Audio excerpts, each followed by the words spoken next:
the more that one could empower the person in front of you, the better that that person had a chance to bloom the way they wanted. And that was any community, any family. I also participated in the '83 discussion on desegregation. I went to home visits in the John Street area, Eden Green area, and people were moving into that area, and it's like, why would you move into this? And the answer was Oscar Underwood, Bunch Elementary School. Oscar had a remarkable idea, and his idea was that a school that was 95% black could succeed. There were a lot of people in the community who didn't believe that. And essentially, Oscar, had this remarkable idea that many people disagreed with, and that was that a black school was okay and could succeed. And at the same time, there was a principal out in Wayne High School.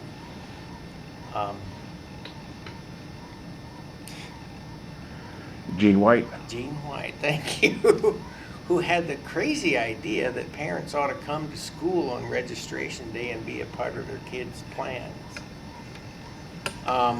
Those two leaders were eclipsed by powerful people in this community who focused more on numbers and political action rather than the needs of kids. We talked then about the distance between blacks and whites in terms of performance, and it remains. And but what the issue they preached was empowerment. Give parents, kids the power to succeed, and they did. And basically along the way, I tried to apply the same concept to immigrants, and watched minority groups within immigrant communities flourish simply in the constellation of freedom, because nobody could tell them they couldn't. And that's been the joy of watching multiple minority groups, kids, people succeed where nobody convinced them that they couldn't. And at the same time, other times when people were convinced that they couldn't and didn't. And in a democracy, that's a powerful thing when you don't believe. And I think a lot of what's happening right now is people do not believe. Assalamu alaikum. My name is John Muhammad. I'm a student of the Honorable Minister Louis Farrakhan in the Nation of Islam. A little about myself, a father, a husband, and Speak up a bit. dedicated to the resurrection of the black man and woman of North America and throughout the earth. And a little bit on history. The Honorable Elijah Muhammad said history is best qualified for our research. So I'm a big history fanatic. I like studying history. You know what happened in the past, you know what happens in the present, and you surely will know what happens in the future. I'm Kevin Muhammad, 23-year-old active participant in the Nation of Islam. My personal background is in fine art, graphic design, but my main work now is spiritual work as John Muhammad in a primary focus of the resurrection of our people here in America, spiritual and mental resurrection. 23 years ago, with a childhood friend of mine, we were listening to a tape of Malcolm X, audio cassette.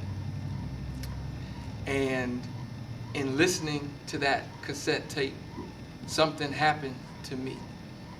I was so in awe of Malcolm's words and the energy by which he spoke. I said to my childhood friend, if there was anybody alive on this earth that was speaking like he was, that I would be with him. And he asked me, he said, have you ever heard of the Nation of Islam? I said, no. Have you ever heard of Elijah Muhammad? I said, no. He said, well, they have meetings over on Pontiac Street. You should go take a listen to them. And I said, I'm going, I'm there. So I went, and I was so impressed by what I saw and what I heard. It was mostly young men, teenagers. I think the minister at that time, Minister Jeffrey X, was in his early 20s. But everyone was so orderly and respectful and disciplined and upright and clean.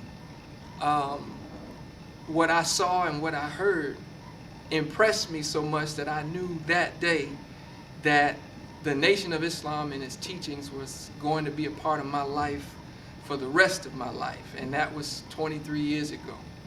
So in my study, particularly from the perspective of the Nation of Islam, the relevance of history from a spiritual and scriptural standpoint is absolutely necessary for us to study. So I guess as we continue in this dialogue, today we'll go a little bit further in the relevance of history to our discussion. My name's Tom Butler. I had a 40-year career in engineering. I'm primarily an engineer scientist at heart. I believe very strongly in the concepts of critical thinking. And if you do not understand your history, you really cannot understand what your future is going to be. So many times we look at what is happening like in places like the Middle East, and we're only looking at this event, this specific event, or maybe the last 6 months of the event. But if you look back 50 years, 100 years, 300 years, there's a much broader perspective to be brought. And if you don't understand it in the context of history, you really cannot possibly understand what is happening in the hearts of the people that are struggling with today's problems.